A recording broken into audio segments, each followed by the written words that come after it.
Esto es La Entrevista con Raúl Valladares.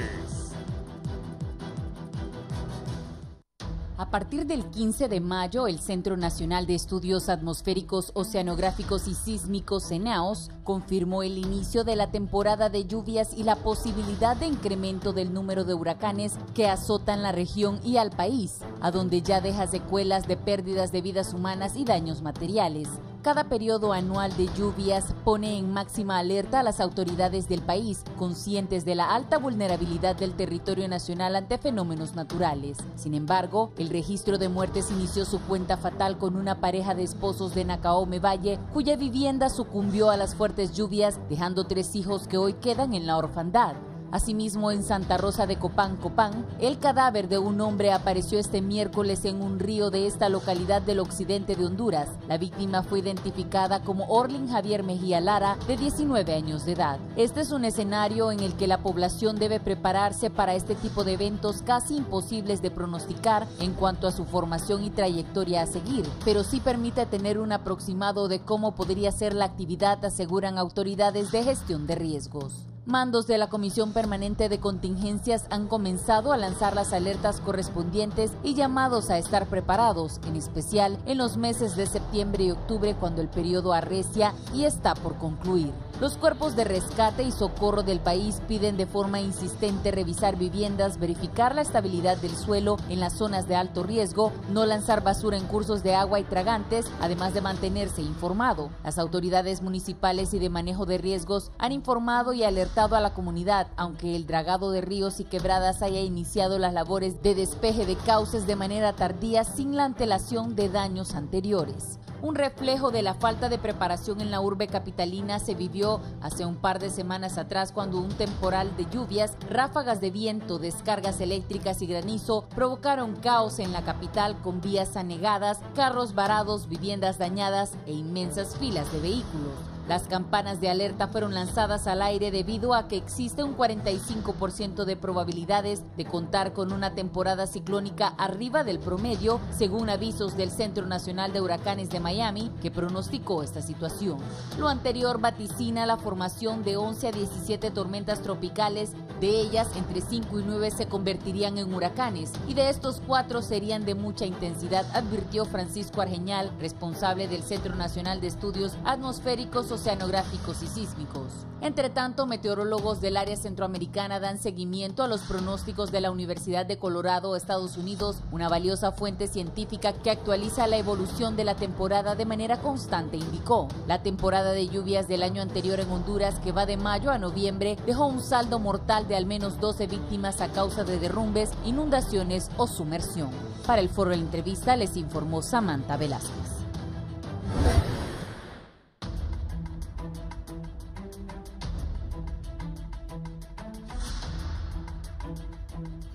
Buenos días, bienvenidos a la entrevista de Canal 11. Hoy vamos a hablar, como decía Samantha, de la temporada ciclónica y de las lluvias. Por cierto, anoche cayó una fuerte lluvia acá en Tegucigalpa. Un compañero me mostraba que está construyendo su casa, era de madera, ahora la está haciendo de bloques. Como llovió de fuerte y estaba el agua pues casi inundando la casa. Y esto ocurrió no solo a él, sino a varios compatriotas aquí en Tegucigalpa. Mis invitados esta mañana, don Francisco Argeñal, es el jefe de meteorología de la Comisión Permanente de Contingencia Copeco. Bienvenido. Muchas gracias, don Raúl. Buenos días. Don Julio César Quiñones es el subcomisionado de la Comisión Permanente de Contingencia Copeco para el Distrito Central. Raúl, hola. Un gusto. Y Nahum Galo, teniente del Cuerpo de Bomberos. ¿Cómo está, Nahum? Mucho gusto, buenos días. Buenos días. Cuénteme, don Francisco, ya vio en el reporte, desgraciadamente ahí hay un par de muertos. Más adelante tendré detalles cuántos muertos, para que usted se ponga alerta. También vamos a poner los números telefónicos para que a estos 3 expertos le consulten qué medidas deben tomar ustedes para prevenir que las desgracias lleguen a las familias hondureñas. Don Francisco, cuéntenos cómo está esto de la temporada ciclónica y las lluvias que ya comenzaron. Bien, tenemos prácticamente un escenario donde podríamos tener más ciclones tropicales este año, sobre todo en la cuenca del Pacífico, dado los últimos cambios que se han estado dando. El pronóstico de la Universidad de Colorado, como se mencionaba en la introducción, este año está pronosticando 14 tormentas tropicales, de 12 que se pronostican en promedio, de las cuales 7 podrían ser huracanes y estos 7, 3 serían intensos. Si hemos visto los análisis, incluso podríamos tener ya la primera formación de un ciclón tropical en la cuenca del Caribe a finales de este mes o de este mes. Ya simulan bastante los modelos que podríamos tener un ciclón y eso nos dejaría lluvias importantes, sobre todo en la Mosquitia hondureña y parte de Olancho. Actualmente estamos teniendo la interacción también de un sistema de baja presión que está cerca de la Florida con la circulación de los vientos, permitiendo la entrada de humedad del Pacífico, que nos ha dado las lluvias de los últimos 4 días prácticamente están asociados a este sistema y así esperamos que continúen las lluvias por lo menos durante esta semana, con bastantes acumulados en la parte sur de Francisco Morazán, el sur de La Paz y del Empira y de Tibucá, lo mismo que en el norte de Choluteca y Valle, donde se podrían dar los mayores acumulados, y también parte del Paraíso, cerca de Yuscarán. Ahí podríamos tener buenos acumulados de lluvia en los próximos 2-3 días, que hay que estar pendiente y alerta de estas condiciones. ¿Qué va a ser más fuerte? ¿Las lluvias del año anterior o estas? Un pronóstico. Las de principio de año son más importantes estas. El escenario está que podríamos tener, hay una evolución ahorita un poquito con mucha incertidumbre, que ya vamos a tener claro hasta el próximo mes, el licenciado Raúl, de que podríamos tener la formación del fenómeno del Niño en la parte del Pacífico Central. Si eso ocurre, entonces las lluvias de septiembre y octubre no serían tan fuertes en la parte norte, pero sí podrían incrementarse un poco en la parte sur, porque la actividad ciclónica se vuelve más importante cerca de las costas del Pacífico de Guatemala y El Salvador, y también en la frontera ahí de México, desde Chiapas hacia el sur. Y entonces eso hace que la zona intertropical de convergencia se posicione cerca del Golfo de Fonseca, provocando fuertes precipitaciones como las que hemos tenido antes cuando hemos tenido este tipo de fenómenos. Hasta el momento lo que podemos decir es que mayo y junio van a ser lluvias intensas, entonces hay que estar preparados. Y esas condiciones pues tienen que ver con que ahorita estamos en una transición, estamos saliendo del fenómeno de la Niña, estamos en condiciones neutras, y bajo esas condiciones pues entonces tenemos ese escenario de tener precipitaciones un poco altas en las partes del corredor seco durante estos 2 meses y temperaturas un poco más altas en casi todo el territorio nacional. Sí, Julio César, para que la gente se dé cuenta de la magnitud de esto, iniciemos, cuénteme cuántos muertos producto de las lluvias resultaron el año pasado. 47. 47 muertos por causa de lluvias. Sí. Si nos explica un poco, por favor. Y un buen porcentaje de estos, Raúl, se dan por imprudencia de muchas personas. Acostumbramos a ver, como las imágenes ahí en pantalla, ríos caudalosos o crecidas importantes, y nosotros nos atrevemos a cruzarlo o nos atrevemos en vehículo, incluso creyendo que la máquina tendrá la capacidad de, creo que el año pasado en un foro hablábamos sobre este tema por unas personas que fallecieron en Olancho, que cruzaron el vehículo. Y en Cantarranas también. Y al final el vehículo no tiene la capacidad suficiente de soportar la fuerza del agua. Y eso nos ha provocado que tengamos situaciones que lamentar, muertes de personas. Este año por lluvias y al inicio del año, Raúl, tuvimos también incidentes de ese tipo por la presencia de frentes fríos, y también llevamos 15 personas fallecidas en lo que va de este año. Entonces, la temporada lluviosa al final nos pasa factura, ¿verdad? Por una u otra razón, condiciones de topografía de algunas ciudades, el alto nivel de vulnerabilidad, el cambio climático que no lo podemos dejar de lado, que nos ocasiona situaciones en las que vidas de personas se pierden. Pudimos ver con las lluvias de estos últimos 2 días, Tegucigalpa es un ejemplo claro de la condición alta de vulnerabilidad que tenemos y que pone en riesgo la vida de muchas personas. ¿Qué se le aconseja a la población? Mayormente a la gente le gusta vivir aquí en la ciudad. Uno acostumbra a ver personas que viven en las faldas de los cerros o en las riberas de ríos y quebradas. Ahí hay un peligro inminente, y más si no estamos nosotros pendientes de, o los boletines que nos dicen que nos va a llover y que pueden haber crecidas de ríos y quebradas, y en la noche las personas se acuestan a dormir y cuando menos se acuerda una crecida viene y se mete a su casa, inunda, o una luz de tierra se cae. En este inicio de la temporada lluviosa, en mayo y junio, normalmente lo que tenemos son problemas de inundaciones, Raúl. De agosto hasta noviembre, los suelos están altamente saturados y ahí es donde tenemos aún situaciones más complicadas, a luz de tierra que se desprenden, desprendimiento de rocas, deslaves y situaciones como las que en un par de imágenes en la pantalla hemos visto, que las viviendas están justo en el borde de un cerro y les cae encima y al final perecen personas. Sí, Nahum, la experiencia de los bomberos en este tipo de temporadas, 47 muertos el año pasado, de experiencia de ustedes, ¿qué les dice? Pues esto nos llama a siempre estar alertas como institución de socorro. Estamos a presto, como lo ha mencionado mi general Jaime Omar Silva, comandante de bomberos. Estar siempre alerta siempre a las primeras lluvias de la tarde-noche. Tenemos enviando diariamente, cada vez que llueve, 2 grupos de trabajo de inspección a diferentes ríos y quebradas, como lo mencionaba aquí mi compañero, y zonas de alto riesgo como son los derrumbes y deslizamientos que tiene la capital.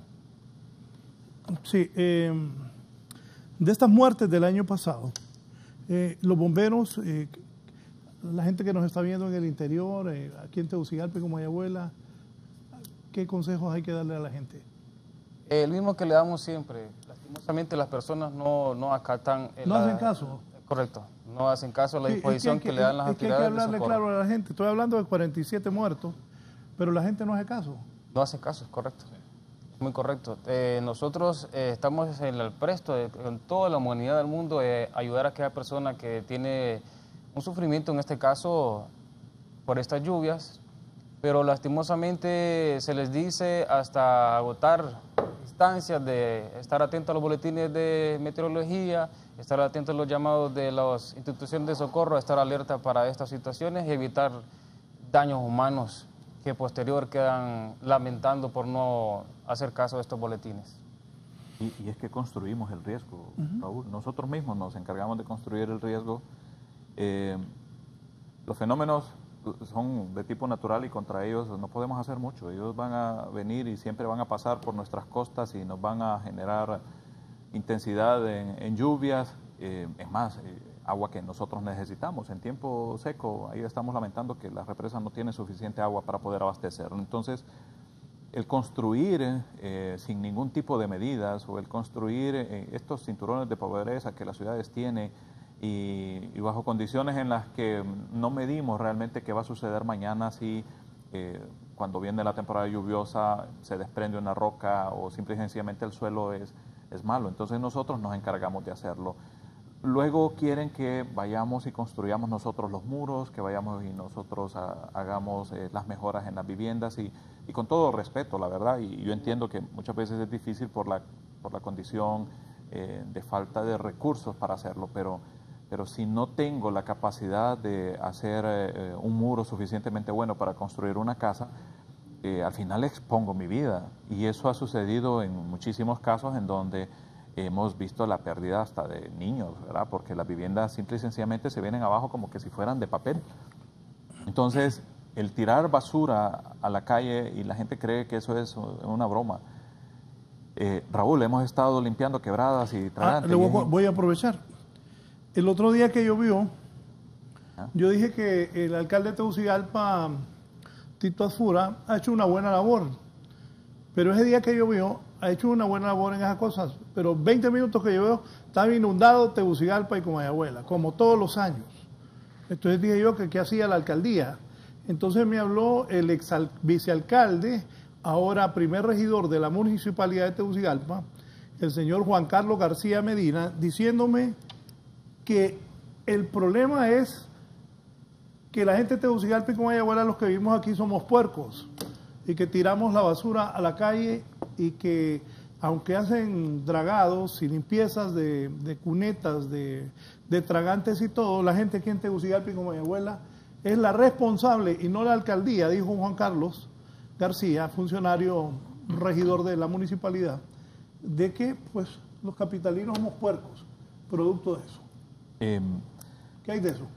No ayuda, la gente no ayuda. Tiene razón, Juan Carlos. Tal vez no toda, ¿verdad? Porque aquí hay una combinación de cosas. Perdón, Juanca, un buen amigo de quien yo... Juan, perdón, si aquí, si es la charla. Pero de él, hay una verdad. Con los impuestos de nosotros, ese hombre tiene su salario.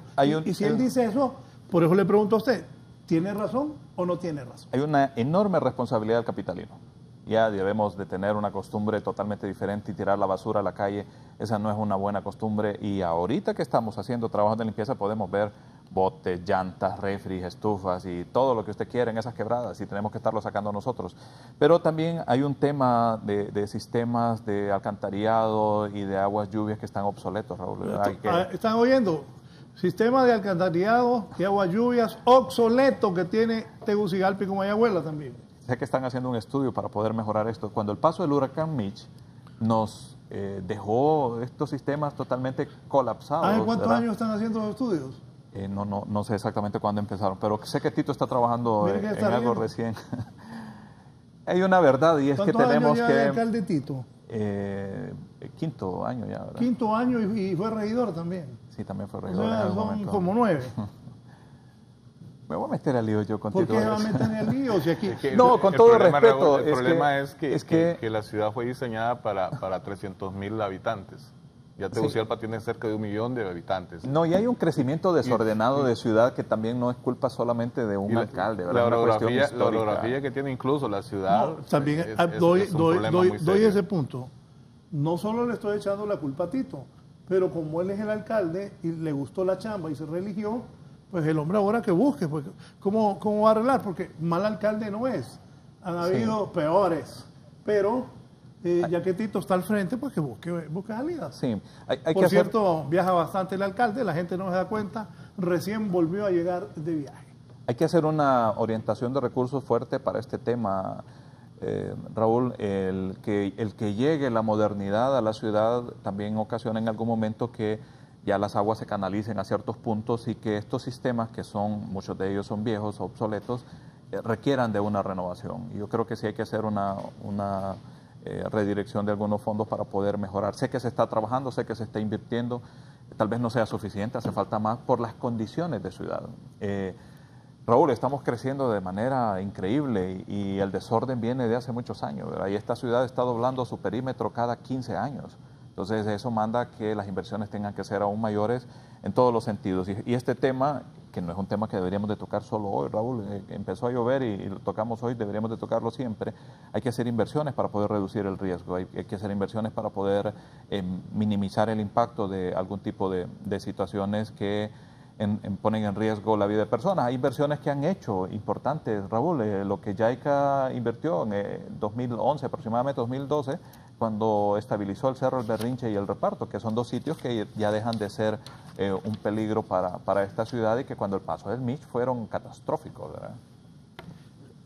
Cuénteme. No, yo creo que hay un problema, o sea, hemos sido señalados como un país altamente vulnerable. Debemos de invertir más en reducir la vulnerabilidad. El país más vulnerable del mundo. Sí, ¿Cómo? Uno de los países más vulnerables. De acuerdo al índice que lo miremos, en algún momento hemos sido el país más vulnerable por si miramos el impacto de pérdidas de vidas humanas. Julio César dice que somos el país más vulnerable del mundo. Hay un estudio que así lo dice. ¿Le ganamos a Haití? Si analizamos el índice... ¿Le ganamos a Haití? No, andamos por debajo de Haití. Ajá, entonces. En otros índices que tenemos, por ejemplo el de la Universidad de Notre Dame, que establece ya otros parámetros para evaluar el riesgo, nos pone como que estamos siempre entre los primeros 30 países más vulnerables del mundo. Entonces eso es algo que debe llamarnos la atención y entonces eso nos obliga a tratar de trabajar más en obras de mitigación ante el cambio climático y de adaptación al cambio climático, porque la amenaza no la podemos parar, pero sí podemos reducir la vulnerabilidad, ¿cómo? Haciendo una mejor gestión del territorio. El ordenamiento territorial es muy clave en esto y también hacer un montón de obras de mitigación, por ejemplo, ya empezar a invertir en mejorar los sistemas de drenaje de las aguas lluvias, por ejemplo, en ciudades importantes. Ahora es recurrente estar hablando de inundaciones en Choluteca, en San Pedro Sula, en La Ceiba, en Tegucigalpa es más recurrente. Tenemos que las lluvias ahora son más intensas y en poco tiempo se nos dan las lluvias que antes se nos daban en 2 horas. Entonces los sistemas que teníamos diseñados antes no son capaces de poder conducir esta agua rápidamente hacia la quebrada o hacia el río. Y ese es el problema que estamos teniendo, Raúl, principalmente. Sí. Los bomberos que están preparados con esto de los incendios también, la pérdida de los compatriotas, héroes nacionales, los bomberos, el gobierno les está brindando mayor colaboración, equipando lo mejor a los bomberos. ¿Están preparados para esta nueva temporada? ¿Qué nuevo equipo ha llegado? Cuéntenos. Estamos a la espera de una nueva flota de vehículos, donde vino una nueva modalidad, que es las unidades para atención a materiales peligrosos. Estamos esperando la nueva adquisición de equipo de protección personal para incendios forestales para el próximo año, ya que esta temporada terminó. Continuamos con la flota vehicular para la atención, el servicio de ambulancia, como ustedes sabrán que esto es diario, rutinario, tanto como el 911, Cruz Roja y Cuerpo de Bomberos, esto es rutinario servicio de ambulancia para la ayuda de la población en general. Sí, ¿en qué momento se puede declarar una emergencia pública a causa del clima? Bueno, eso, si tenemos una amenaza inminente, lo que recomienda Senados es vigilar, y entonces eso hace que el ministro comisionado pueda convocar inmediatamente al comité de alerta, y ahí se analiza con distintos expertos la amenaza y se determina qué grado de alerta se puede emitir. Y en ese caso pues ya hay un protocolo que lo establece la ley del SINAGER, que dice qué debe hacerse ante cada alerta y además qué instituciones deben de participar dependiendo del nivel de la misma. ¿Para qué tipo de emergencia estamos preparados los cuerpos de socorro, salud pública? Y con el tema de los fenómenos naturales es complicado decir qué tan preparados estamos. Hemos evolucionado durante... Si ponemos un antes y un después, el paso del huracán Mitch es uno de esos fenómenos que nos vino a poner a prueba. Si medimos esas capacidades hoy, 20 años después, que justo este año, en octubre, estamos cumpliendo 20 años del paso del huracán Mitch, hemos evolucionado, nuestras condiciones han sido mucho más allá de lo que podríamos pretender. Estamos con equipo, con herramientas, tenemos un radar incluso para poder ver el clima, en qué condiciones están. Las personas que trabajan el tema también, hemos incrementado en número de los equipos, tenemos presencia ahora en casi todos los departamentos a nivel nacional. El año pasado las lluvias de octubre y noviembre fueron una muestra de eso, Raúl, más de 4.000 personas que tuvimos en albergues y que pudimos atender sin mayores inconvenientes. Estamos mucho mejor preparados que hace muchos años atrás y tenemos mejor tecnología, más equipo, incluso legalmente tenemos un amparo que ahora nos da mejores condiciones para poder atender cualquier situación que se nos presente. Pero con de los fenómenos naturales, la verdad que no sabemos qué podemos esperar. Un huracán en una categoría alta y que impacte al país, yo diría sería catastrófico, y la verdad que por mucho recurso o por mucha capacidad siempre vamos a tener personas que salgan afectadas. Hemos mejorado muchísimo en todos los sentidos, incluso los gobiernos locales también han evolucionado y ya tienen una conciencia mucho mejor de la importancia de este tema. ¿Causas para que declare una emergencia pública? El monitoreo del fenómeno, el saber que el fenómeno puede afectar, los sitios que ya tenemos nosotros catalogados como zonas de alto riesgo, eso nos lleva a tomar decisiones como esto y poder hacer algún tipo de declaraciones. Pero también cuando ya la capacidad local y nacional ha sido superada por el impacto que ha tenido el fenómeno, entonces en ese caso se declara la emergencia, de acuerdo al protocolo que establece la ley del SINAGER. ¿Cuántos bomberos están a nivel nacional aún? Son alrededor de 7.000 bomberos a nivel nacional, listos las 24 horas, cualquier día del año. ¿Y están preparados, entrenados para este tema de las lluvias e inundaciones?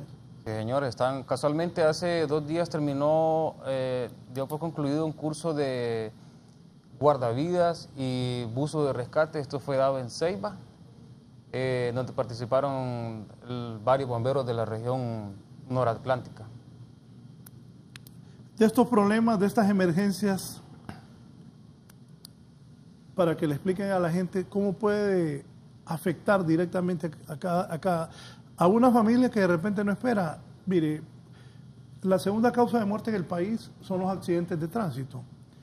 Y uno dice, ve, mataron a ese muchacho en la moto. O cuando le pasa un accidente uno ve las noticias.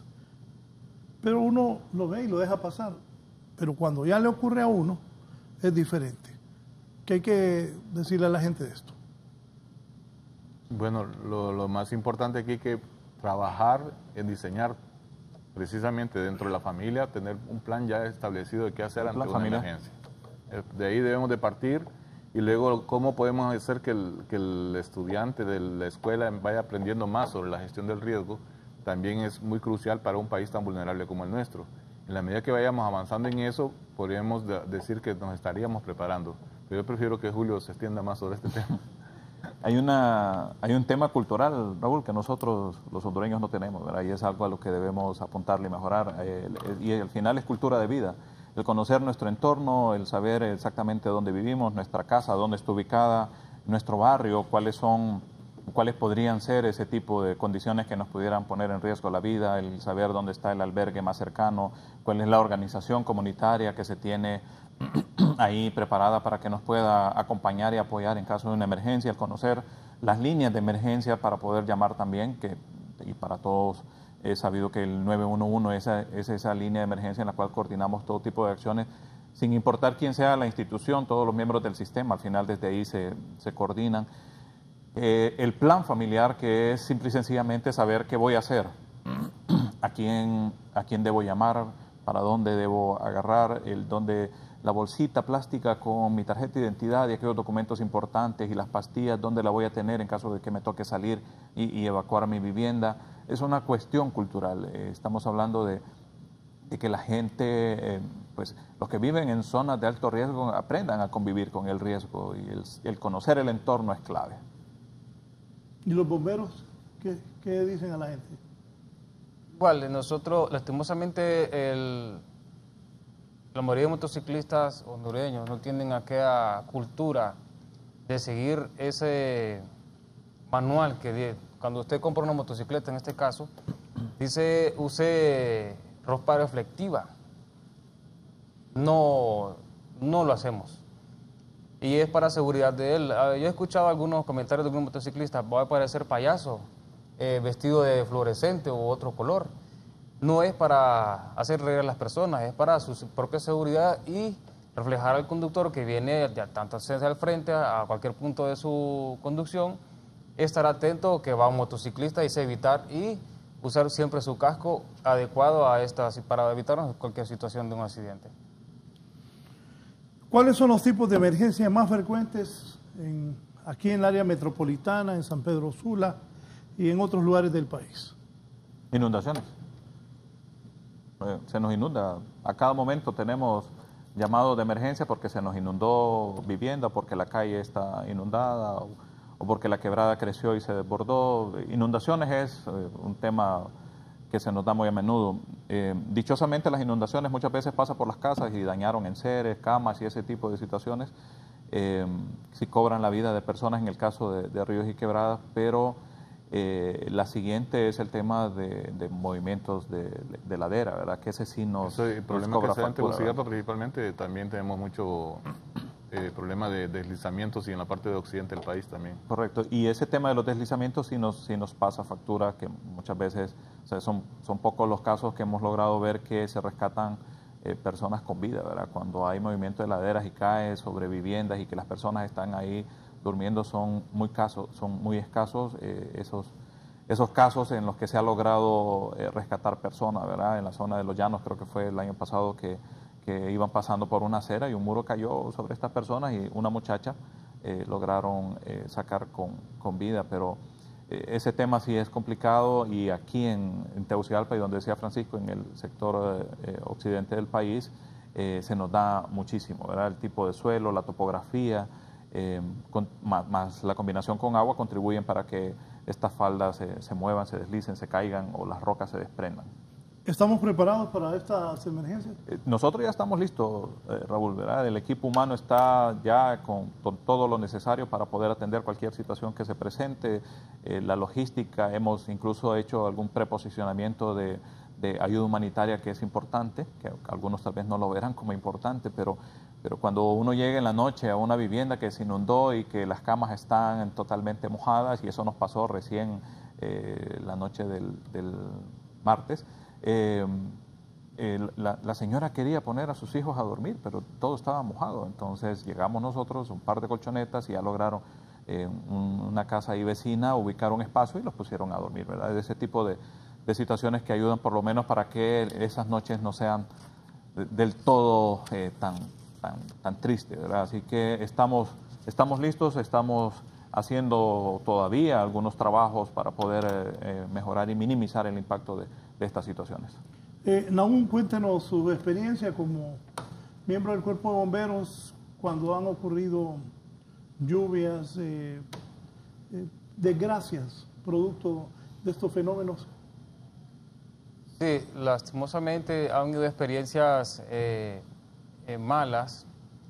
Como decía el compañero aquí, siempre que se da esta temporada de lluvias, las personas, volvemos al mismo punto, no hacen caso omiso a los llamados que se hacen. Las experiencias que han sido, pues no han sido las muy gratas. Sacar a una persona tal vez de una luz de tierra, de una vivienda que colapsó sobre ellos, con su familia, con sus hijos, todos sus hijos, tratar de hacer horas de trabajo para recuperar el cuerpo de esta persona, no han sido experiencias muy buenas, pero como siempre estamos a la orden y hacemos el llamado a la población, como siempre, estar atentos a los boletines y a los llamados que hacen las instituciones de socorro para que estén alertas y evitar este tipo de daños humanos. Hay una, perdón Raúl, Mitch más 20, ¿verdad? Estamos este año a 20 años del paso del huracán Mitch. Hay un tema que queremos nosotros aprovechar durante ese aniversario y va dirigido a la ciudadanía, ¿verdad? Queremos hacer conciencia de la importancia de este tema y que la gente entienda que esto no solo es responsabilidad de las autoridades, sino también de la comunidad. Lo que en algún momento el primer regidor dijo, que la ciudadanía tiene mucha responsabilidad en esto, y estoy totalmente de acuerdo, ¿verdad? Y es una cuestión de conciencia, debemos trabajar con eso nosotros. Y estamos, dentro de poco por ahí, estoy seguro el señor presidente va a dar una noticia sobre un nuevo esquema de trabajo que queremos implementar, que nos va a permitir estar mucho más cerca de la gente y poder mejorar nuestra presencia ciudadana y atender algunas situaciones que se nos presentan de manera inmediata, Raúl, y lo vamos a implementar ya para esta temporada ciclónica. Don Francisco. Bueno, yo creo que hemos avanzado bastante. Sin embargo, yo quiero hacer un llamado de atención al Poder Ejecutivo y a todas las instituciones que tienen que ver con la gestión del riesgo. Necesitamos invertir un poco más en un instituto que nos ayude a conocer mejor las amenazas. Tenemos buenos equipos, tenemos lo que puede ser cualquier servicio meteorológico, por ejemplo, en este caso, pero nos falta invertir en recursos humanos. Necesitamos invitar a los jóvenes a que traten de estudiar estas carreras que tienen que ver con la sismología, que tienen que ver con la hidrología y con la meteorología, que son las amenazas que más daños provocan, para que podamos conocer mejor cómo se comportan y de esa manera servir como un sistema de alerta temprana más eficiente para el país, de manera de salvar las vidas humanas. Don Rafael Blanco está desde Orocuina. Buenos días, don Rafael. Buenos días, licenciado Raúl. Yo soy un estimable oyente siempre de... Buenos días, yo soy un estimable televidente suyo siempre. Y aquí en Orocuina, aquí como a 50 metros del centro de salud, hay un poste de la luz que ya está quebrado a la mitad. No les compete a los señores que están ahí, pero como vienen esos ciclones, esas cosas, después va a ser un circuital, un enredado de alambre, pueden haber quemas de casas y todo eso. Yo quisiera que por su digno medio le hicieron una llamadita al gerente de la Energía Honduras o de la ENEA, quien sea, para ver si lo vienen a cambiar. Yo lo reporté hace 3 meses, ya fui a Energía, no me hacen caso, y lo que he querido era yo poner un poste grande y amarrarlo con mecates para ver si medio le ayudo, pero ya con un ciclón no se detiene. Se lo pido por su digno medio. ¿De Orocuina es? Que vengan a cambiar ese poste porque después se van a ver en dificultades. ¿Cerca del parque es? Aquí nomásito por Centro de Salud, en el barrio abajo. Bien, un llamado a las autoridades de Energía Honduras en Orocuina. Vamos a anotar. Bueno, y todas estas cosas de verdad que, y con los vientos y las lluvias. El tipo de nubes que se presentan a principio de estación lluviosa siempre son nubes que provocan vientos rachados. Si llegamos a tener una nube de esta cerca ahí de este lugar donde está mencionando don Rafael Blanco, pues podríamos tener el colapso de ese poste, por ejemplo. Y es algo que debemos de prepararnos y trabajar más en ese tipo de amenaza que la población los identifica y que de alguna manera si la institucionalidad no responde, por lo menos las autoridades locales deberían también de tratar de invertir un poquito más en este tipo de situaciones que se dan que podrían crear problemas después para los pobladores. Y para reforzar, Raúl, lo que mencionaba Francisco sobre el tema de educación, yo creo que invitar a los jóvenes que también estudien carreras afines a este tema. ¿Cuántos años tiene Francisco? No, ya tengo 56. Ya tiene un par de años Francisco y de verdad hay un equipo de expertos en el clima que dentro de poco va a requerir de una renovación generacional, ¿verdad? Entonces hay un montón de becas que se pierden porque los jóvenes no están participando de pero hemos de crear la institucionalidad también para claro, que ellos se sientan es una combinación de, eso. pero el que haya también el interés de parte de esta nueva generación de participar, creo que es importante para que esas cosas vengan y sucedan. Entonces, para no perder esos espacios, invitar tal vez a los jóvenes estudiantes que también se orienten a carreras relacionadas a este tema, al clima, ¿verdad? O a esta temática. Voy a San Pedro Sula, don Alberto Velázquez. Don Alberto, buenos días. Buenos días, don Raúl. Un saludo para usted y para todos sus panelistas. Yo quería hacer un comentario, en primer lugar, sobre lo que dijo el señor de Copeco, sobre que Honduras es el país más vulnerable del mundo. Eso no es cierto. A su WhatsApp le mandé información actual sobre los países del mundo y de América que son considerados los más vulnerables. Antes que nosotros, por lo menos está Bolivia, está Guyana, está Haití. O sea que nosotros estamos en un alto grado de vulnerabilidad, pero no somos el más vulnerable. Eso no es así. Y lo otro que quería opinar es que esto es cíclico, como él dice, ya son mismas 20 años. O sea que nosotros ya deberíamos de tener un fenómeno que nos devastó como el MIG en estos momentos. Y si no es este año, va a ser el otro o el que sigue. Pero nosotros ya deberíamos estar listos y esperamos que a través del gobierno de Copeco el país esté listo para que no nos agarre como nos agarraron todos los demás fenómenos, ya que somos un país vulnerable y que nos cause tantas muertes como que es el daño mayor que puede hacer, aparte de la infraestructura, que son las muertes.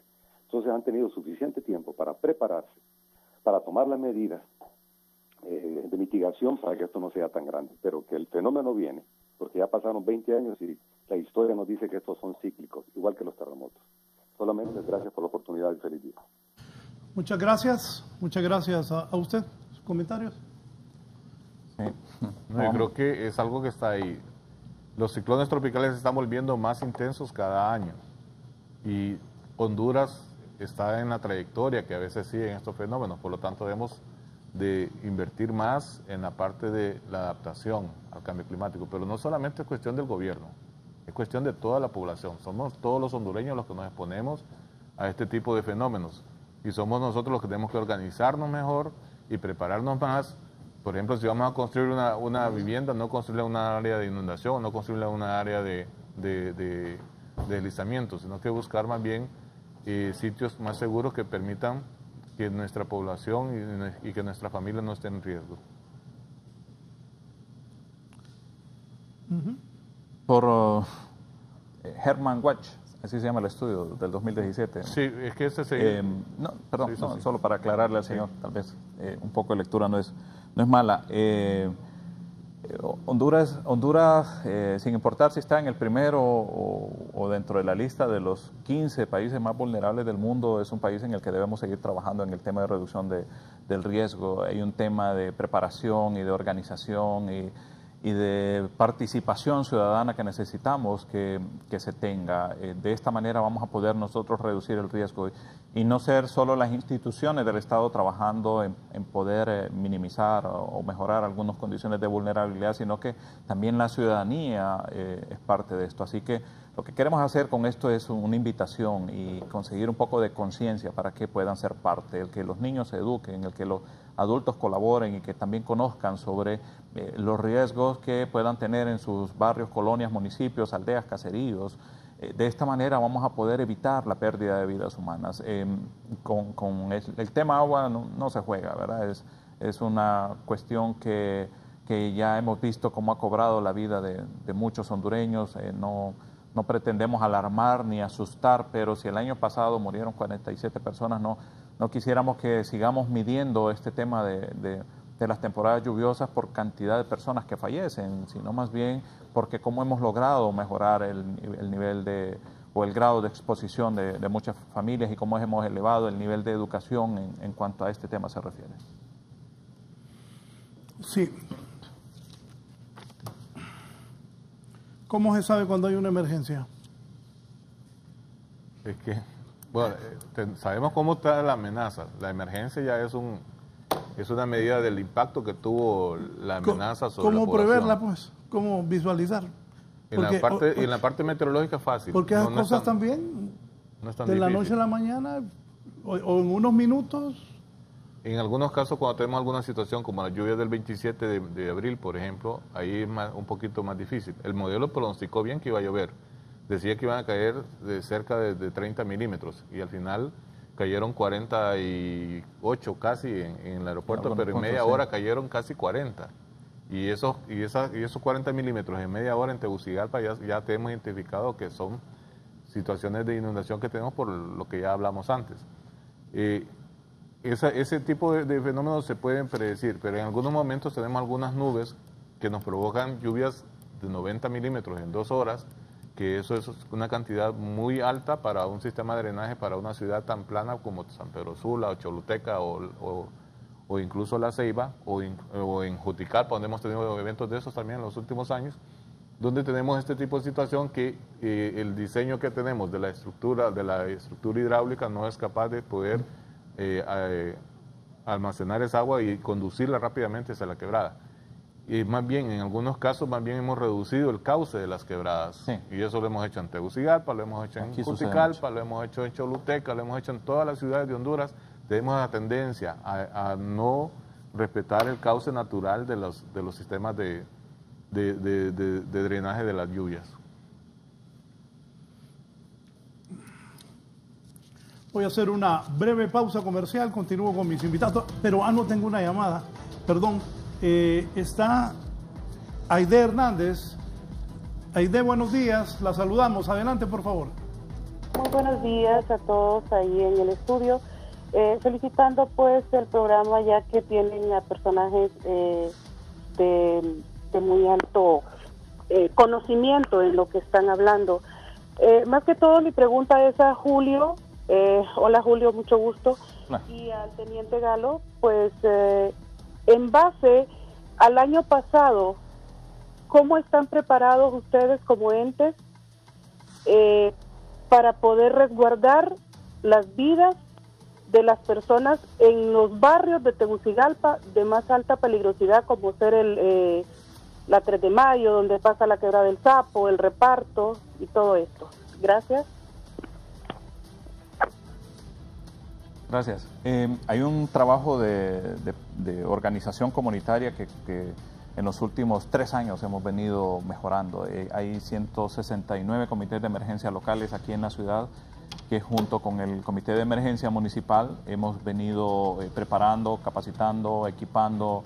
Incluso muchos de ellos ya tienen un sistema de radiocomunicación que Copeco se los dotó para poder tener una comunicación más efectiva. Hemos instalado algunos instrumentos para medir cantidad de precipitaciones y así poder tener algunos datos que nos sirvan para el tema de deslizamiento. hemos tratado de acercarnos mucho más a ellos para poder eficientar nuestro trabajo. Algunas obras que se han venido construyendo, algunas medidas de mitigación que se han venido haciendo, eso año con año viene y reduce el riesgo. Nuevamente, e insisto, el tema de la participación comunitaria aquí es clave, el tema de que la gente se involucre, la gente de cada uno de los barrios que saben que están en zonas de alto riesgo. Es sumamente importante las medidas que les damos, el seguir las instrucciones, cuando se van a hacer evacuaciones de tipo preventivo, el que nos ayuden y se salgan de sus viviendas, porque lo hacemos no solamente porque lo que queremos es sacarlos de sus casas, sino más bien contribuir para evitar pérdida de vidas humanas. Así que año con año hemos venido evolucionando. El tema de inversión que se ha venido haciendo, el tema de trabajo, de medidas de prevención y el tema de organización comunitaria y su equipamiento ha sido clave para que hoy, este año, estemos en una condición totalmente diferente. Un sistema nacional de emergencia, una línea de emergencia que nos ha venido a ayudar a que todos los que somos miembros del sistema nos podamos interrelacionar y actuar de manera más efectiva. ¿Le preguntó algo a usted también? No, lo mismo, nos preguntó lo mismo. Sí, al señor de Oroquina, don Rafael Blanco, aquí ya me responde la gente de Energía Honduras, dice, ya voy a decir qué dice.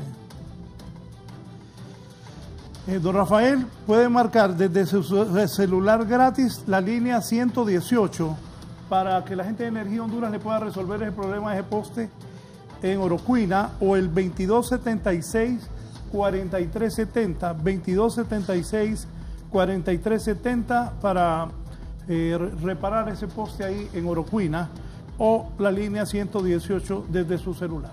Una pausa y continuamos.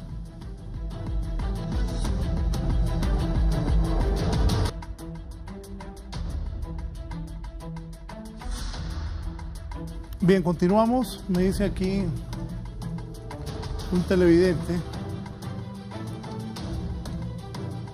Raúl, pregúntale a los especialistas si es cierto que este año no hay fenómeno del niño y de la niña.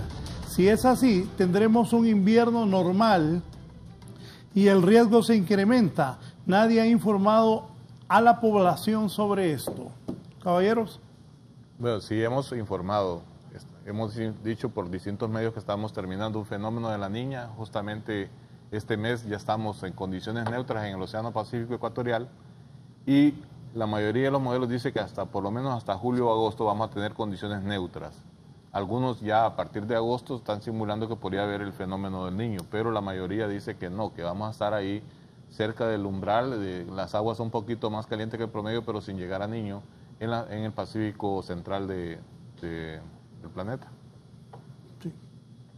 No, sí se ha informado, Raúl, cualquier espacio que encontramos por ahí para poder hacer, incluso Francisco anduvo haciendo un recorrido, haciendo la presentación de las condiciones del clima para este año, así que a nivel nacional se han dado alcaldes, autoridades y todos aquellos que de una u otra manera pueden llegar a este tipo de reuniones, se les ha informado sobre cuál es la condición, un periodo normal. Importante es que al final un fenómeno en particular o lluvias de temporada son las que nos ocasionan situaciones de riesgo aquí en el país, Raúl, con fenómenos o sin fenómenos. El que llueva de manera importante al final pone en riesgo la vida de muchas personas. ¿Señales de alerta para las emergencias?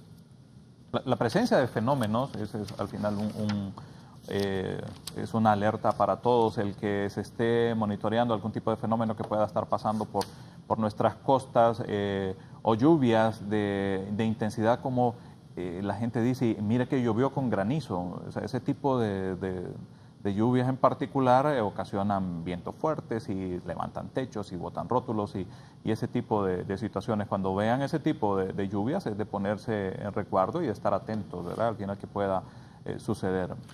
Una pregunta sencilla, pero que al final tiene lógica. ¿Debo quedarme o irme de la casa en caso de una emergencia? Depende de dónde viva. Bueno, y volvemos. Hace tiempo hablábamos con usted. Y bueno, con ustedes. ¿Cuántos barrios y colonias de Tegucigalpa tienen deslizamientos? ¿Y cuántas colonias aquí en Tegucigalpa pasan constantemente en riesgo? Y es fácil, en el Distrito Central es bien fácil, Raúl, si uno se pone sobre una imagen aérea y si estoy viendo hacia abajo el Estadio Nacional y luego veo hacia el frente, veo toda esa franja de donde está el Cristo del Picacho, toda esa falda que baja desde Latío, todas esas colonias desde el Rincón. El Edén, la cabaña. Desde el Rincón, el Acanaán, la Soso Córdoba, la Guillén, el Reparto, parte del Guanacaste, la Cabaña, el Edén, Altos del Edén, el Bosque, hasta pegar a Miramesí, un poco de la colonia El Porvenir. Toda esa franja de ahí es susceptible a sufrir daños por deslizamientos. De ahí hay otros puntos de ciudad que son específicos, ¿verdad?, en los barrios, porque tienen algún tipo de pendiente o algunos cortes. Las colonias Villanueva y Los Pinos, por ejemplo, por su topografía son altamente vulnerables a movimientos de laderas. Y así una cantidad de barrios catalogados como zonas de alto riesgo, y porque hay un estudio que lo dice y porque se tiene información. Estamos hablando de 156 barrios, pero al final de los 820 aproximadamente que Tegucigalpa tiene, hay un número mayor que presenta algún tipo de incidencia en algún momento del año, Raúl. Oficialmente 156 barrios son los que tenemos catalogados como zonas de alto riesgo. Hay 38 de ellos que están en zonas de extremo riesgo, ¿verdad? Sí. ¿Se deben salir o no se deben salir? Si vivo en la ribera de una quebrada, se deben salir, Raúl. Así la quebrada está creciendo, ¿verdad? Pero si la zona donde vivo es segura, en vez de estar en la calle, más bien me voy a mi casa. ¿Qué hacer en caso de evacuar en un lugar? Hay evacuaciones que se hacen de manera programada. Hay sitios que se tienen identificados como sitios seguros o albergues que hemos identificado. En Tegucigalpa tenemos 334 albergues que hemos logrado identificar o referenciados y listos para que puedan ser usados. Entonces, hay organizaciones comunitarias que hemos capacitado nosotros para que ayuden en el caso de que sea necesario hacer evacuaciones. Entonces, normalmente las evacuaciones son programadas y son a sitios seguros, iglesias, centros comunales, incluso en algún momento escuelas.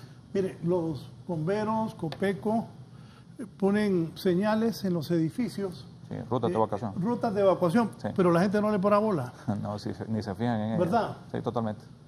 Sí, Nunca y debe ser una cultura nuestra el saber por dónde entré, cuál es la salida de emergencia. Yo debo tenerla identificada desde el momento que entro a un edificio.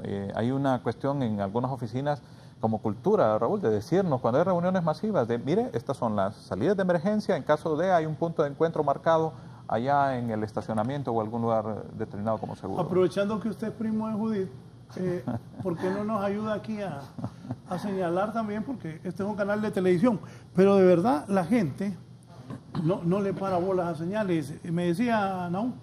Sí, lastimosamente, volvemos a la cultura, no observamos, tal vez vemos el rótulo fluorescente en la pared, pero no, le decimos al dueño, esta es pura publicidad de X compañía o X edificio. Entonces, a la hora que se dé una emergencia, quedan preguntándole a otro empleado o otra persona que esté de visita dónde queda la salida de emergencia. Hay una experiencia, Raúl, que hemos estado teniendo con algunas instituciones privadas. Y hay un banco en particular con el que hemos estado trabajando y que tiene su comité de emergencia organizado en el banco y que programa capacitaciones para su personal. Tiene señalizado totalmente, hasta boletines informativos generan dentro de... Le voy a regalar esa mención tal vez al banco. ¿Qué banco es? El Banco Promérica. ¿El único? Con él hemos estado trabajando muy fuerte, bien de la mano. Incluso tenemos dentro de poco programado un simulacro en los edificios de San Pedro Sula y Tegucigalpa para poder poner a prueba el equipo que está trabajando y la respuesta del recurso humano. Así que agradecemos a ellos la apertura y quisiéramos hacerlo no solo con ellos. Hay otras instituciones que hemos estado trabajando también. Si me pongo a mencionarlas a todas, se va a volver una mañana de publicidad gratuita. No, tampoco. Raúl, pero que bienvenido, de verdad, las instituciones que quieran. Raúl, quiere Raúl organizar Canal 11 y todos sus edificios en cuanto a qué hacer en caso de una situación de emergencia. Nosotros, con el mayor de los gustos, venimos, capacitamos al personal, lo entrenamos, lo organizamos, marcamos todas las salidas de emergencia y de esta manera, en caso de verdad, cuando se mueve la tierra y hay aquella cuestión, es una alarma total en todo el mundo, pero ¿sabe qué hacer? sabe para dónde agarrar, sabe cuál es la ruta más segura dentro de su vivienda o de su edificio para poder salir. Esas cosas son importantes, es parte de la cultura de prevención, Raúl. No, yo en el caso de nosotros le voy a decir a Judith que le dé seguimiento. Edgar, si me pones ahí lo que te envié para que nos explique aquí don Julio César. Estas son las imágenes del estudio. Quiten la rotulación porque ahí se come una buena parte de América. Ajá. Ese es parte del estudio que yo le mencionaba, Raúl, y que muestra cuáles son las condiciones de vulnerabilidad de muchos países, ¿verdad? Y ahí se puede ver. Honduras y Nicaragua están en rojo, extremo rojo, ¿verdad? Eso nos pone en una condición de vulnerabilidad altísima, ¿verdad? Y ese estudio que lo hacen y que evalúan 20 años de trayectoria, nos pone en un sitio de interés al final, ¿verdad? Entonces, este tipo de información para nosotros es útil para saber que hay que reforzar, que hay que mejorar y para saber hacia dónde orientar incluso recursos que vienen de amigos cooperantes, Raúl. Sí, don Francisco. Bueno, vuelvo a lo que dije anteriormente. Por ejemplo, dentro del marco de Sendai, dentro de la gente de Naciones Unidas que trata de evaluar mejor el riesgo, se utiliza más el índice de la Universidad de Notre Dame y siempre nos ubica en un lugar bastante vulnerable. Entonces debemos de considerar que Espérate, pon el mapa, que eso es después. Que Honduras está ahí entre los primeros 30. De toda esa gama de países que están ahí, muchos chiquitos que son las islas, que las islas son bastante vulnerables también. Que Honduras ocupe el puesto 30 también es muy importante, entonces necesitamos trabajar más en la parte interpretemos bien eso, es muy importante, es muy peligroso. Sí, claro. Por eso, es muy peligroso.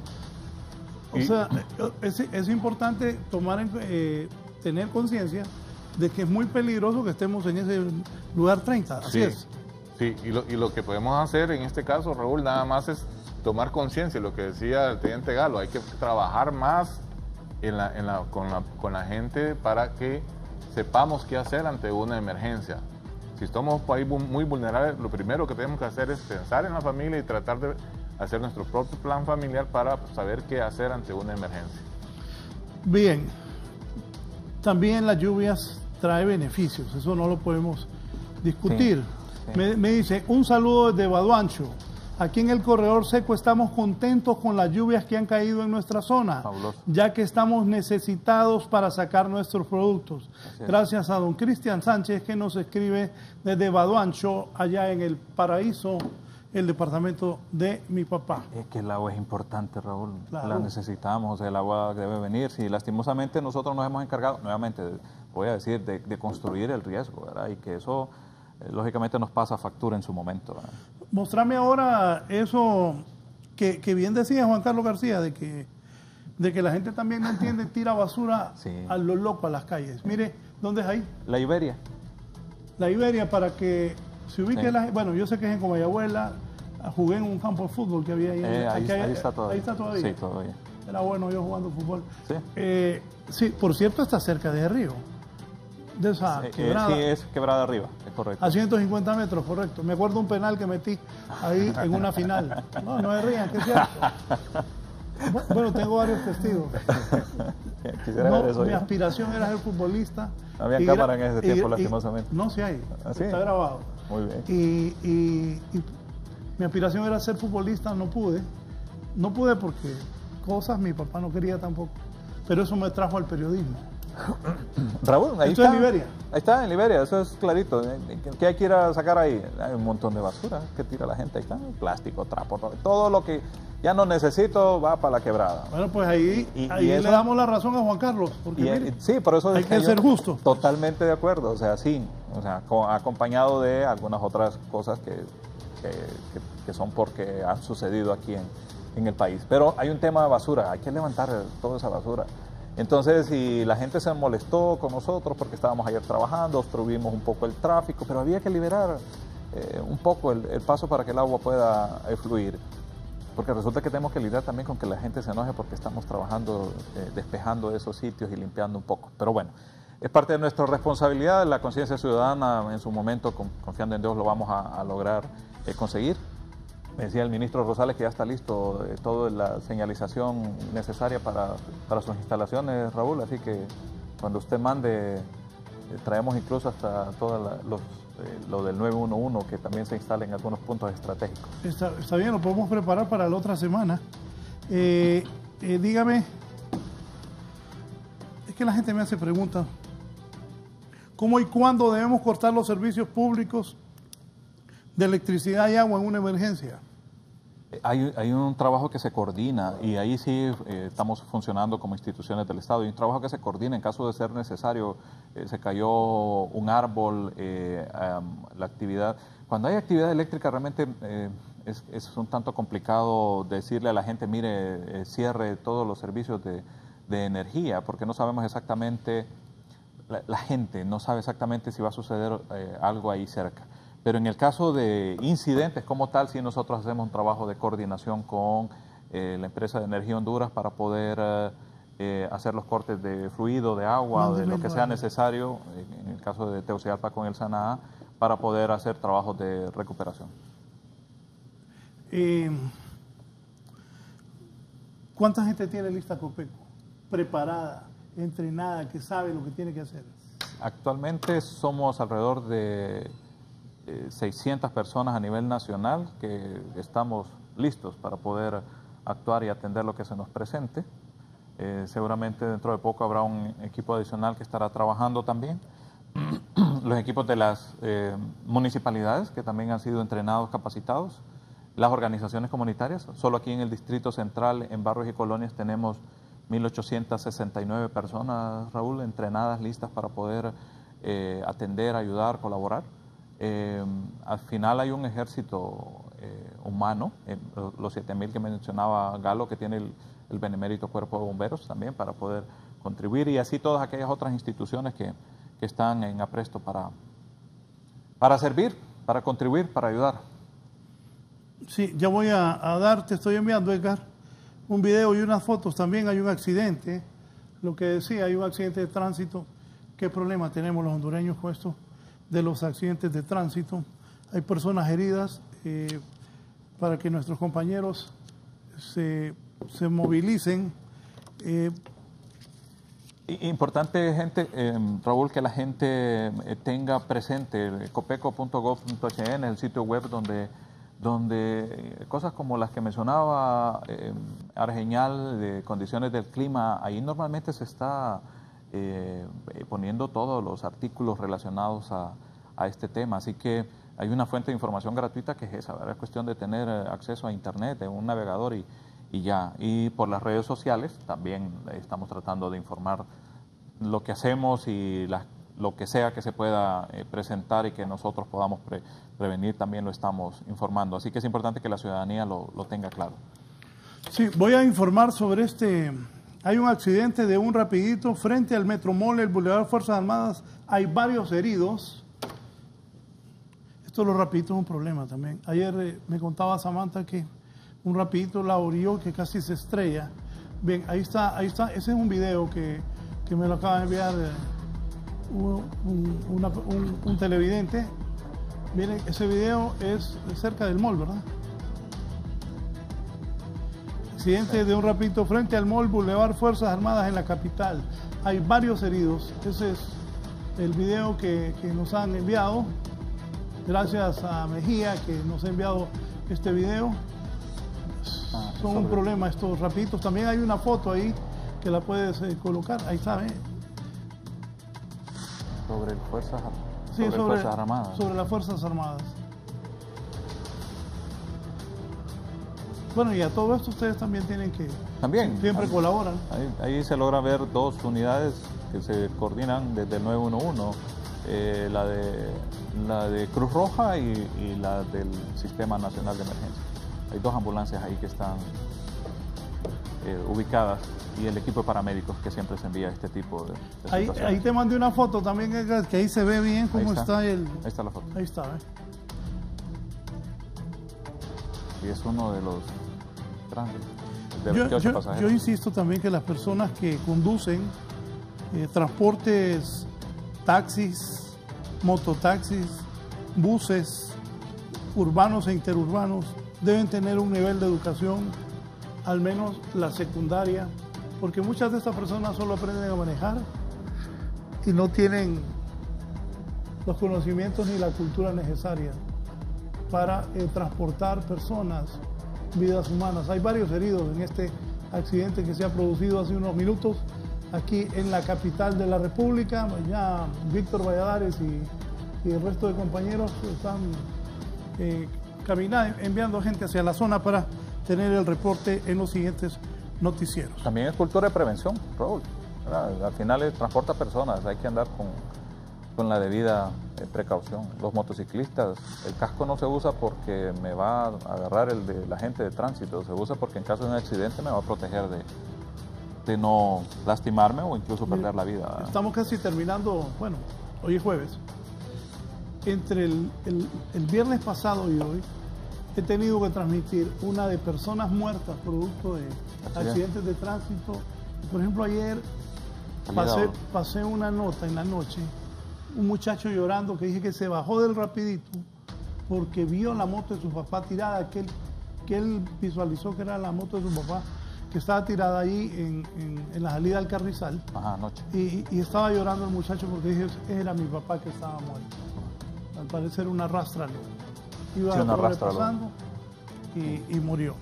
Es lamentable esto. También, ¿qué se le aconseja a la población en cuanto a esto? Y es lo mismo, Raúl, es cultura, de verdad. Es una cuestión de cultura, de prevención. No sirve. Cuando llueve, la gente sigue manejando como loco en la calle, el pavimento ya no es en las mismas condiciones, los vehículos ya no responden igual y es impresionante la cantidad de accidentes, Raúl, que vemos cuando llueve por lo mismo. En el 911 hay una imagen con puntos, como puntos de calor, donde mayor cantidad de accidentes se dan, y cuando llueve es impresionante cómo se eleva la cantidad de accidentes. Y el problema es que estos accidentes, como el que usted menciona de ayer, salida al norte, cobra la vida de personas, ¿verdad? Claro. Lastimosamente. Y no es posible que sigamos teniendo la misma actitud hacia con las cosas y manejando, en vez de manejar a la defensiva, manejamos a la ofensiva, ¿verdad? Como que es una competencia esta cuestión y la verdad que no. ¿No viera qué desgarrador ayer el llanto del hijo del muchacho? Sí, me lo imagino cualquiera, ¿no? Ver a que puede ser su papá el que está ahí. O Pero lo que yo les decía, que uno ve esas cosas, pero cuando ya la desgracia viene hacia uno, vaya, por ejemplo, desgraciadamente cuando crecimos no había tantos asesinatos, muertos, ni sicarios en Honduras. Ahora esta nueva generación desgraciadamente ha crecido viendo eso, un ambiente muy violento. La conciencia un país violento. Es un ambiente muy violento. Y ya no nos hace nada el ver que, mire, ahí está un encostalado, mire, ahí está un accidente y mire que le cortó una pierna. Es importante que los motociclistas tengan en cuenta que hay que tomar muchas precauciones. Por ejemplo, yo manejo motocicletas desde que tengo 14 años y de vez en cuando en motocicleta, pero lo hacemos de una manera prudente. Ya hemos tenido algunas lecciones, gracias a Dios que no han sido tan graves. No, y le voy a decir, hay veces que hay muchos muchachos motociclistas que las tiran de evil caníbal y van así, ¿ve? Sí. Sí. Pero hay otra gente que va prudente Sí. y desgraciadamente una moto, si alguien se descuida en un carro, lo toca y lo mata. Sí, su nivel de exposición es más alto, ¿verdad? Sí, el que anda en una moto tiene una exposición mucho más alta. altísima. Ahora mientras venía para acá, un tipo en una moto se metió en luz roja y se me cruzó adelante. Pero yo venía despacio y lo miré que se iba a meter y lo dejé que se metiera. Pero no es ese el motivo de andar una motocicleta, no es para andar saltando señales de tránsito, no es para andar metiéndose por los lugares más podemos decir, disponibles que pueden tener ante una cola, sino que también hay que tener en consideración por dónde hacerlo, porque la persona que va manejando un vehículo está pendiente de lo que está pasando a su izquierda, lo que está pasando a la derecha casi nunca lo ve, a menos que vaya a girar hacia la derecha. Pero, y miramos muchos motociclistas rebasando por el lado derecho de los conductores, y ese es un problema, y por eso es el que tengo bastantes accidentes también. Aquí Julio también anda en motocicleta de vez en cuando. Sí, cuando era en moto. Pero con precaución, Raúl. No, yo tenía moto, pero de montaña. Y después tenía una cuatrimoto, salía, pero bajábamos hacia Tegucigalpa y ya después, con Melgar andábamos en eso, hace algunos años. Y siempre es un riesgo también la carretera. No, totalmente. ¿Verdad? Y nuevamente, y el nivel de exposición que el motociclista tiene es mucho más alto. Así que las medidas de precaución deben ser mucho mayores y el nivel de alerta con el que debe andar es mucho más alto que el que anda en el vehículo, ¿verdad? Sí. Bien, nos vamos. Nahum Galo, ¿qué recomendaciones a la población como miembro del Cuerpo de Bomberos? Sí, estar atento a disposiciones como miembro del Cuerpo de Bomberos, las disposiciones al grupo de trabajo que se encuentra haciendo las inspecciones, tanto sea en las quebradas y ríos de la zona o aquellas zonas donde se da alto riesgo de desprendimiento de tierra, a estar atento al llamado. Si una persona de cualquier ente de institución de socorro le dice evacúe por favor inmediatamente, haga caso por favor a esta persona, porque es una persona que le está avisando que puede sucumbir tanto su vida o la de su familia. Entonces les pedimos por favor atento a los llamados, a los boletines de cualquier aviso de tormenta, de lo que sea, por favor esté atento. Bien, gracias. Le agradezco a Nahum que haya comparecido esta mañana con nosotros aquí en la entrevista. Don Francisco Argeñal. Sí, muchas gracias, Raúl, por invitarnos a este espacio y quiero aprovechar de nuevo para incitar a las autoridades nacionales a invertir un poco más en un centro que investigue más las amenazas naturales, de manera de crear la institucionalidad que nos permita conocer mejor estas amenazas y podernos adaptar a ellas de acuerdo a los índices que tenemos de vulnerabilidad. Y a la población, en este tiempo de lluvias y de inundaciones y de posibles deslizamientos, estar pendiente de los comunicados y los boletines que emite la Comisión Permanente de Contingencia, que es el ente oficial. Y es este tipo de información la que debemos de tratar de seguir, ya que a veces cuando hay un tipo de amenazas, hay alguna gente inescrupulosa que se aprovecha de la situación para lanzar mensajes a través de redes sociales o a través de distintos medios de comunicación para tratar de crear alarmas, falsas alarmas dentro de la población. Entonces estar pendiente de los boletines oficiales que se emiten de Copeco y que los emite la autoridad competente. Quiero decirle algo. Antes hacían la broma que los pronosticadores de turno del país no pegaban uno. Es cierto. Y aquí pues, estamos en confianza. Ahora es todo lo contrario. Sí, ahora cuando pronostican, lo hacen y lo hacen de manera correcta. Casi siempre muy eficientes. Tienen el equipo necesario ahora, porque yo me acuerdo que también, es que tantos años en el periodismo, yo cubrí el aeropuerto, me iba a las 5 de la mañana, cuando no era director, era reportero, hasta con señales en el aeropuerto. Los meteorólogos no tenían, y los controladores no tenían el equipo necesario. No sé si ya lo tienen. Me imagino que Freddy Nasser, que ahora tiene la concesión de aeropuertos de Honduras, tiene bien, con buena tecnología esto. Ustedes tienen ahora todo. Sí, se ha mejorado bastante. Se ha mejorado bastante y necesitamos podemos crecer más para tener, por dígale ejemplo, a Lisandro que le diga al presidente Hernández que lo que falta que en lo que se pueda, ¿va? Que traten de tenerlos a ustedes con todos los juguetes, como decimos los hondureños, para que estén bien. Casi los juguetes los tenemos, lo que necesitamos es más personal y capacitación. Capacitación. Los sacan a cursos, hay que mandar a estudiar gente a estudiar maestrías, Raúl. Es que ya no debemos de pensar en cursos de 3 semanas, de 3 meses. Hay que mandar jóvenes a estudiar maestrías al extranjero. Pero es que casi no hay gente en el mercado que esté estudiando esto. Pero ustedes, y me llamó la atención y es importante, los juguetes los porque tienen. Peritos mercantiles, abogados, periodistas, ingenieros, doctores, profesores, ya no hay chamba.